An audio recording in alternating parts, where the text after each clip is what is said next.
రండి రండి రండి దయచేయండి తమరి రాక మాకెంతో సంతోషం సుమండి. బానే పాడుతున్నాను కదా? ఏమైంది మేడం?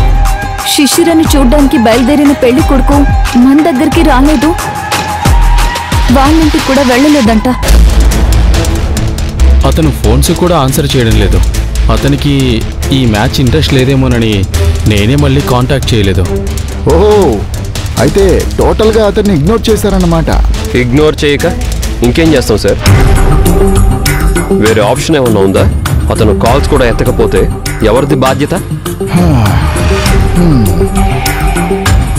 ఎవరిది బాధ్యత?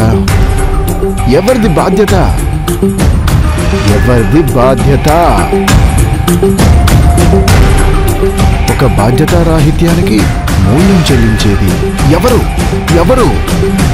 ఎవరు? ఆఫీసర్, ఇక్కడ ఎవరి బాధ్యత రాహిత్యమూ లేదు. ఎవరు ఎవరిని ఇగ్నోర్ చేయలేదు. మాకు అతనికి ఏ సంబంధమూ లేదు. మీరు వెళ్ళొచ్చు. అదెలా మేడం? ఆ బిడ్డ కనిపించట్లేదని అతని తల్లిదండ్రుల కడుపు శోకం మీకు కనపడటం లేదా? ఇప్పుడు ఆ అమాయకపు తల్లిదండ్రులకి ఎవరు సమాధానం చెప్తారు? ఎవరు వాళ్ళని ఓదారుస్తారు చెప్పండి? ఎన్నో ఆశలతో, ఎన్నో కలలతో అమెరికా నుంచి పెళ్లి చేసుకుందామని, మంచి అమ్మాయి దొరికితే భార్యగా చేసుకుందామని ఇక్కడికి వచ్చిన ఒక అమాయకుడి కలలు కళ్ళలు చేసేశారే.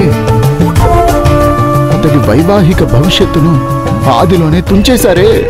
మీకిది న్యాయమా? ఏంటి నాన్సెన్స్ అంతా మాట్లాడుతున్నారు? Please don't waste our time. మాకు చాలా పనులున్నాయి. మాకేమీ లేవా? దేశంలో మీరు తప్ప వేరే క్రిమినల్సే లేరా? ఆఫీసర్!